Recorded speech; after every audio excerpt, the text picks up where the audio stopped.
조선의 왕 뱃속에 벌레가 수백 마리가 살고 있었습니다.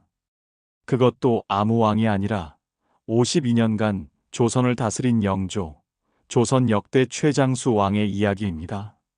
더 충격적인 것은 그 벌레가 왕의 입으로 튀어나왔다는 것인데, 그것도 신하들이 모두 모인 어전회의 도중에 말입니다.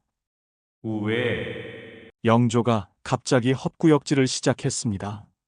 엄숙한 어전회의 도중이었는데 신하들은 무슨 일인가 싶어 고개를 들었습니다. 왕의 얼굴이 창백해졌고 손으로 입을 막은 채 몸을 웅크렸습니다. 그리고 다음 순간 영조의 입에서 무언가가 쏟아져 나왔습니다. 음식물이 아니었습니다. 길고 하얀 것이 꿈틀거리고 있었는데 한 마리가 아니었습니다. 두세 마리가 엉켜서 바닥에 떨어졌고 그것들은 살아서 움직이고 있었습니다. 회충이었습니다. 만백성의 어버이, 하늘이 내린 천자의 입에서 살아있는 기생충이 쏟아져 나온 것이었습니다. 이런 상황이 벌어진 데에는 아주 충격적인 이유가 있었습니다. 영조의 뒷이야기가 궁금하시다면 영상을 끝까지 시청해 주세요. 좋아요와 구독은 큰 힘이 됩니다. 편전은 정적에 휩싸였습니다. 신하들은 눈앞의 광경을 믿을 수 없었는데 아무도 말을 하지 못했고 아무도 움직이지 못했습니다. 바닥에 떨어진 회충만이 꿈틀꿈틀 움직이고 있었습니다. 영조는 수치심에 얼굴이 붉어졌습니다. 왕은 하늘이 내린 존재였고 신성하고 완벽해야 했습니다. 그런 왕의 몸속에 기생충이 살고 있었다는 것은 치욕이었습니다. 더구나 그것을 신하들 앞에서 토해냈으니 이보다 더 창피한 일이 있을 수 있겠습니까? 아무도 입 밖에 내지 마라. 영조가 떨리는 목소리로 말했습니다. 신하들은 고개를 숙인 채 대답했는데 당연히 비밀로 할 것이라고 약속했습니다. 하지만 이미 수십 명이 목격한 일이었고 비밀이 오래 유지되기는 어려웠습니다. 이것은 야사가 아니라 실록에 기록된 사실입니다. 조선왕조실록에는 영조가 회충을 토해냈다는 기록이 여러 차례 등장하는데 그 횟수가 한두 번이 아니었습니다. 영조는 평생 회충에 시달렸고 때로는 입으로, 때로는 아래로 회충을 배출했습니다. 영조가 토해낸 회충은 바닥에 그대로 두지 않았습니다. 내의원 의관들이 달려왔는데 그들은 놀라거나 역겨워하는 대신 진지한 표정으로 회충을 살펴보기 시작했습니다. 마치 귀중한 증거물을 다루듯 조심스럽게 집어들었고 크기와 색깔 상태를 꼼꼼히 관찰했습니다. 전하, 아주 실한 놈이옵니다. 의관이 보고했습니다. 회충이 크고 건강하다는 뜻이었는데 이것은 좋은 소식이 아니었습니다.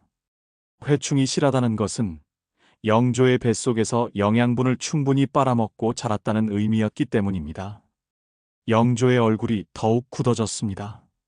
승정원 일기에는 이 사건이 상세하게 기록되어 있습니다. 성상께서 속이 메스껍다 하시더니 회충을 토해내셨다. 이것이 실제 기록의 내용인데 승정원 일기는 왕의 일거수일투족을 기록한 문서였습니다. 왕이 언제 일어났는지, 무엇을 먹었는지, 누구를 만났는지 모든 것이 기록되었고 회충을 토해낸 것도 예외가 아니었습니다. 기록은 더 구체적이었습니다. 회충의 개수, 크기, 색깔까지 상세하게 적혀 있었는데 이것은 왕의 건강 상태를 파악하기 위한 중요한 정보였기 때문입니다. 회충이 많이 나왔다면 뱃속에 더 많이 있다는 뜻이었고 회충이 크다면 오래전부터 감염되어 있었다는 뜻이었습니다.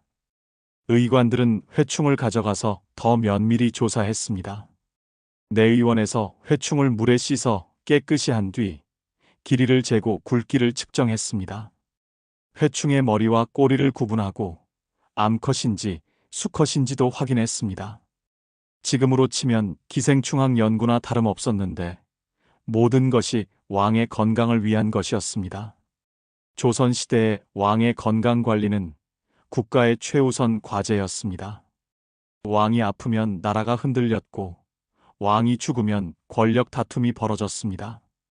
그래서 내의원은 왕의 건강 상태를 철저하게 모니터링했는데 그 방법이 지금 생각하면 상상을 초월했습니다. 왕의 배설물을 검사하는 것은 기본이었습니다. 매화라고 불렀는데 왕의 대변을 은밀하게 이르는 말이었습니다. 의관들은 매화의 색깔, 냄새, 질감을 살펴보았고 때로는 맛을 보기도 했습니다. 단맛이 나면 당뇨병을 의심했고 피가 섞여 있으면 장에 문제가 있다고 판단했습니다. 왕이 토해낸 것도 당연히 검사 대상이었습니다. 구토물의 색깔과 냄새를 확인했고 소화가 얼마나 되었는지도 살펴보았습니다. 그 안에 회충이 섞여 있다면 그것도 빠짐없이 기록했습니다. 영조의 경우 회충이 나온 횟수, 개수, 크기가 모두 승정원 일기에 남아 있습니다. 영조만 이랬던 것이 아니었습니다. 실록과 승정원 일기를 살펴보면 많은 왕족들이 비슷한 증상을 겪었다는 기록이 있습니다. 영조의 아들 사도세자도 자주 배가 아프다고 호소했고 영조의 손자 정조도 소화불량에 시달렸습니다. 왕실 전체가 기생충 감염에서 자유롭지 못했던 것입니다. 사도세자의 기록을 보면 흥미로운 내용이 있습니다. 세자께서 복통을 호소하시어 약을 올렸더니 회충이 나왔다. 사도세자도 회충에 감염되어 있었던 것인데 아버지 영조에게서 직접 감염된 것은 아니었지만 같은 음식을 먹었기 때문에 비슷한 문제를 겪었습니다. 궁궐의 음식이 아무리 좋아도 기생충까지 막을 수는 없었습니다. 토해낸 기생충조차 건강검진의 대상이었던 시대, 왕의 배설물을 맛보며 건강을 체크하고 구토물 속 회충의 크기를 재던 시대였습니다. 비위가 상하는 이야기지만 그것이 조선 왕실의 현실이었습니다. 왕의 수라상은 조선 최고의 식탁이었습니다. 전국 8도에서 가장 좋은 재료가 올라왔고 최고의 솜씨를 가진 숙수들이 정성껏 요리했습니다. 독이 있는지 확인하는 기미상궁이 먼저 맛을 보았고 은수저로 독을 검사하기도 했습니다. 이보다 더 안전한 식탁은 세상 어디에도 없었습니다. 그런데 왜 영조는 기생충에 감염되었을까요? 아이러니하게도 왕이 먹는 채소가 너무 신선해서 문제였습니다. 왕에게 올리는 채소는 가장 좋은 밭에서 재배한 것이었고 갓 수확한 것을 바로 궁궐로 가져왔습니다. 신선할수록 좋다고 여겼는데 바로 그 신선함이 문제였습니다. 조선시대 농사의 비밀은 비료에 있었습니다. 화학 비료가 없던 시절 농부들은 무엇으로 작물을 키웠을까요? 답은 인분이었습니다. 사람의 똥을 모아서 밭에 뿌렸는데 이것이 당시 최고의 비료였습니다. 인분에는 식물이 자라는 데 필요한 영양분이 풍부했고 농부들은 이것을 금처럼 귀하게 여겼습니다. 도시에서는 똥을 사고 파는 장사까지 있었습니다. 한양의 부잣집에서 나오는 똥은 질이 좋다고 해서 비싸게 팔렸는데 좋은 음식을 먹은 사람의 똥일수록 영양분이 많다고 믿었기 때문입니다. 농부들은 이 똥을 사다가 밭에 뿌렸고 그 밭에서 자란 채소가 다시 부잣집 식탁에 올랐습니다. 일종의 순환이었습니다. 문제는 인분에 기생충 알이 들어 있었다는 점이었습니다. 회충에 감염된 사람의 똥에는 회충 알이 섞여 있었는데 이 알은 매우 질겼습니다. 햇볕에 말려도 죽지 않았고 땅 속에서 몇 달을 버텼습니다. 그 알이 밭에 뿌려지면 흙 속에 숨어 있다가 채소 잎에 붙었고 그 채소를 먹은 사람은 감염되었습니다. 왕에게 올리는 채소도 예외가 아니었습니다. 아무리 좋은 밭이라 해도 비료는 인분을 썼는데 당시에는 그것 말고는 방법이 없었기 때문입니다. 왕실 전용 밭이 따로 있었지만 거기서도 인분 비료를 사용했습니다. 회충알은 눈에 보이지 않았고 누구도 그 위험성을 몰랐습니다. 채소를 씻는 것도 큰 도움이 되지 않았습니다. 물론 수라간에서 채소를 씻기는 했는데 흐르는 물에 헹구는 정도였습니다. 회충알은 채소 잎에 단단히 붙어 있었고 물로 씻는다고 쉽게 떨어지지 않았습니다. 현대처럼 세제로 씻거나 끓는 물에 데치지 않는 한 완전히 제거하기 어려웠습니다. 영조는 특히 생채소를 좋아했습니다. 상추쌈을 즐겨 먹었고 깻잎도 좋아했으며 신선한 나물을 선호했습니다. 데치거나 볶은 것보다 생으로 먹는 것을 좋아했는데 신선한 맛과 아삭한 식감 때문이었습니다. 하지만 바로 그것이 문제였습니다. 채소를 익히면 회충알이 죽었습니다. 열에 약한 회충알은 끓는 물에 데치거나 볶으면 사멸했는데 생으로 먹으면 살아있는 채로 뱃속으로 들어갔습니다. 영조가 쌈을 싸서 입에 넣는 순간 회충알도 함께 들어갔고 뱃속에서 부화하여 성충으로 자랐습니다. 회충의 생활사는 이랬습니다. 먼저 회충알이 입을 통해 들어오면 위장을 거쳐 소장에 도달했습니다. 거기서 알이 부화하여 유충이 되었고 유충은 장벽을 뚫고 혈관으로 들어갔습니다. 혈액을 타고 간과 심장을 거쳐 폐로 이동했고 폐에서 기관지를 타고 올라와 다시 삼켜져서 소장으로 돌아왔습니다. 소장에 자리 잡은 유충은 성충으로 자랐습니다. 다 자란 회충은 길이가 20에서 30cm에 달했는데 국수처럼 길고 하얀 모습이었습니다.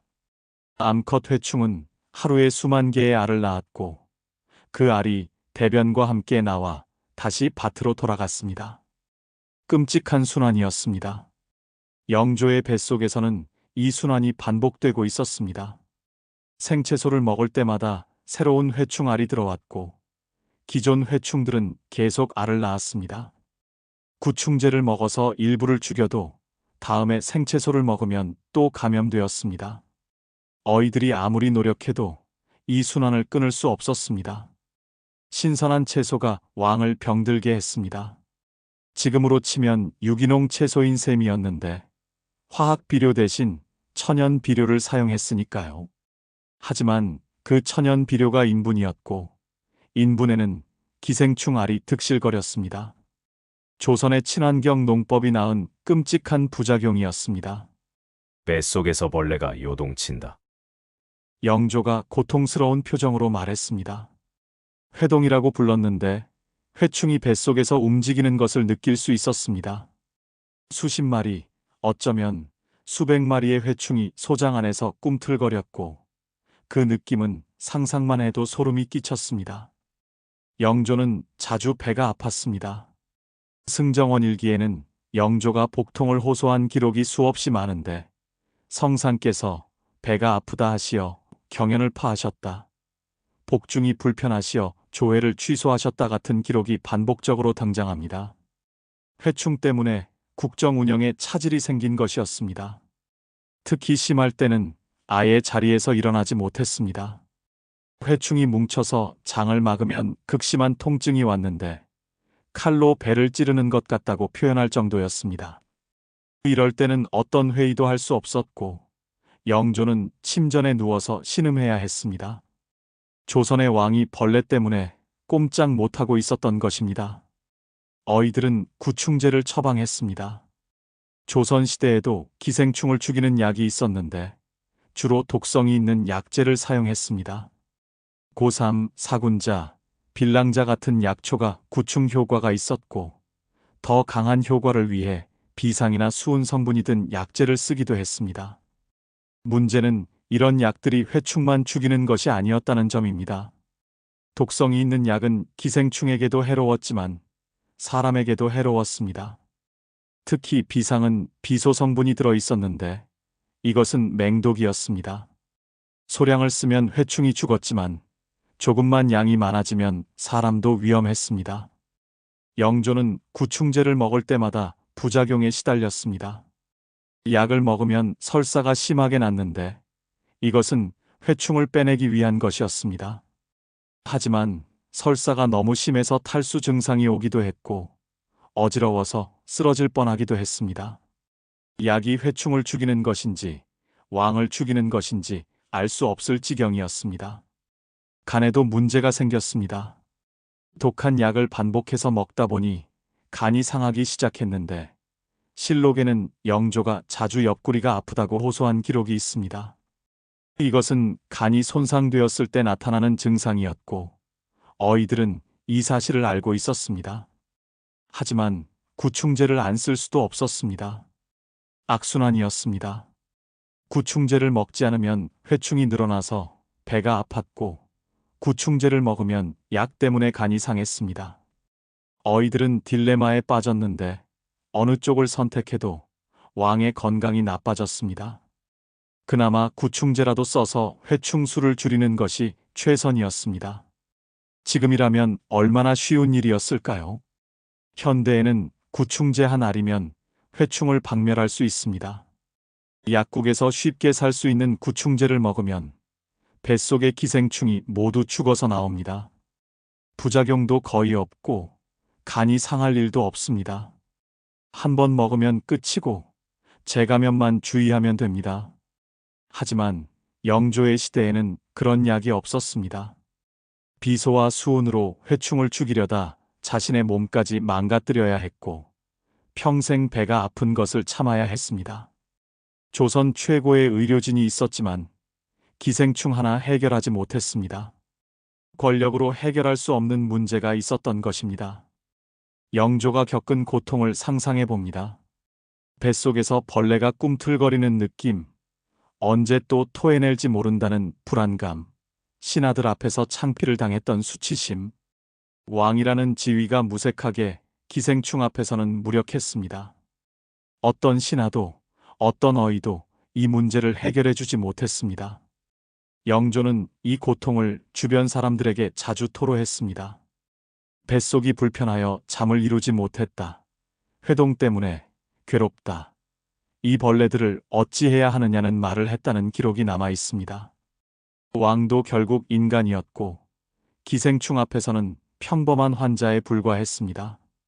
현대의학이 없던 시절의 무력함이었습니다. 조선 최고의 권력자도 기생충 하나 해결하지 못하고 평생 고통받아야 했습니다. 지금이라면 구충제 한 알로 끝날 일을 영조는 수십 년 동안 싸워야 했습니다. 그것이 그 시대의 한계였고 영조의 비극이었습니다. 어전 회의가 끝났습니다. 신하들이 물러가고 편전은 텅 비었는데 영조는 용상에 홀로 앉아 있었습니다. 화려한 골룡포를 입고 있었지만 그 속에 영조는 지쳐 있었습니다. 한 손으로 배를 문지르며 조용히 한숨을 쉬었는데 또 뱃속이 불편했기 때문입니다.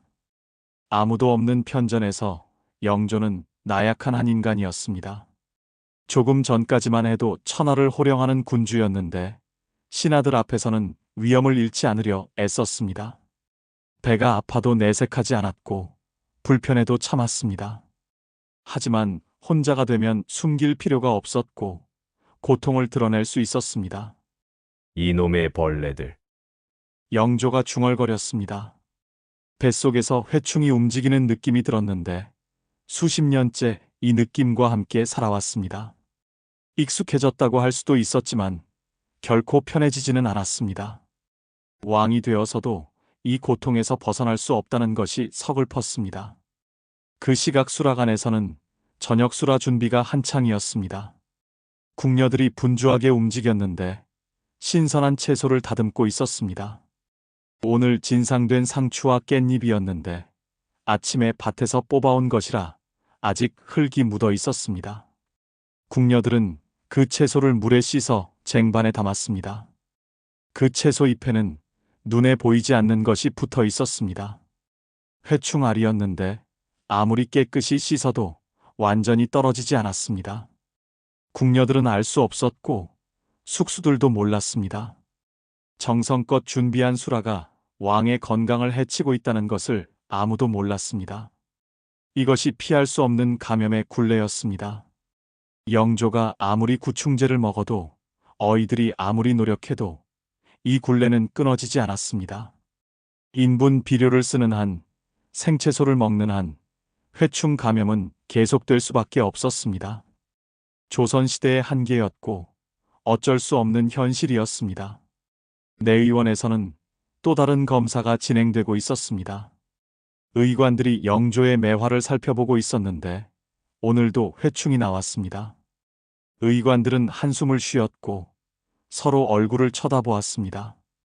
또 구충제를 올려야 할지 아니면 간을 생각해서 쉬어야 할지 고민이었습니다. 전하, 또 수석 어이가 나지막이 말했습니다. 이 말을 몇 번이나 했는지 모릅니다. 매번 같은 상황이 반복되었고 매번 같은 고민을 해야 했습니다. 완치는 불가능했고 관리만 할 수 있었습니다. 그것이 어이들이 할 수 있는 전부였습니다. 영조는 조선에서 가장 강력한 권력을 가진 사람이었습니다. 한마디 말로 사람을 죽이고 살릴 수 있었고 손짓 하나로 천하가 움직였습니다. 누구도 영조의 명령을 거역할 수 없었고 모든 것이 영조의 뜻대로 되었습니다. 절대 권력을 가진 절대 군주였습니다. 하지만 정작 자신의 뱃속에서 꿈틀거리는 벌레 한 마리는 마음대로 할 수 없었습니다. 아무리 명령해도 회충은 나가지 않았고 아무리 화를 내도 소용없었습니다. 신하들은 왕의 말 한마디에 벌벌 떨었지만 회충은 왕이 누구인지 관심도 없었습니다. 그저 뱃속에서 영양분을 빨아먹으며 번식할 뿐이었습니다. 이것이 인간의 한계였습니다.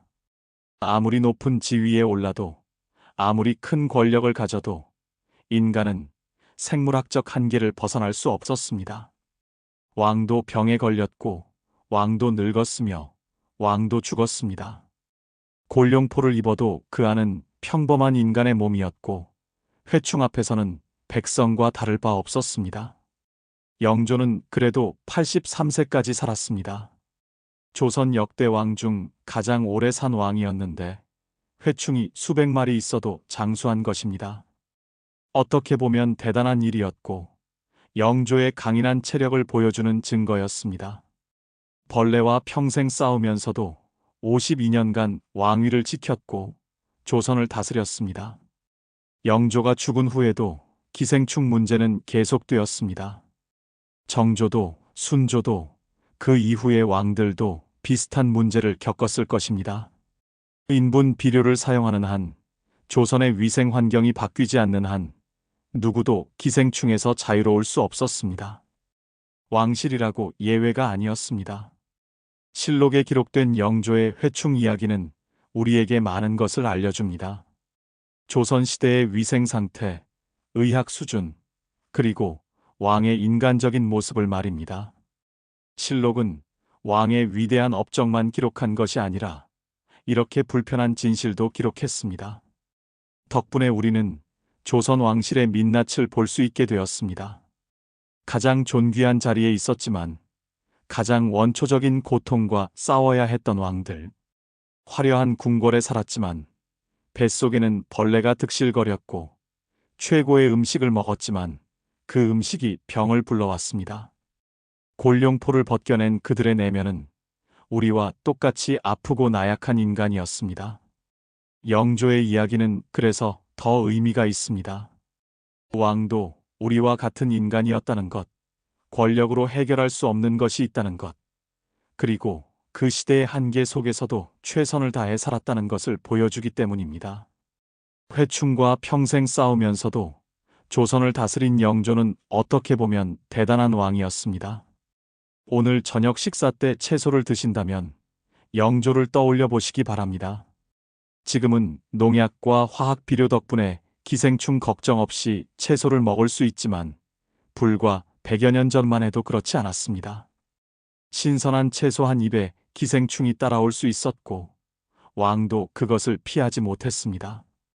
골룡포 속의 전쟁. 영조는 평생 그 전쟁을 치렀고 완전한 승리 없이 세상을 떠났습니다. 하지만 지지 않았습니다. 회충이 수백 마리 있어도 83년을 살았고 52년을 다스렸습니다. 벌레와의 전쟁에서 지지 않고 버틴 것만으로도 대단한 일이었습니다. 실록의 한 페이지가 닫힙니다. 거기에는 왕의 위대한 업적만 있는 것이 아니라 회충을 토해낸 기록도 있습니다. 그것이 역사이고 그것이 인간입니다. 화려한 겉모습 뒤에는 언제나 불편한 진실이 숨어 있고 그 진실을 마주할 때 우리는 진짜 역사를 알게 됩니다. 영조의 회충, 불편하지만 기억해야 할 역사입니다.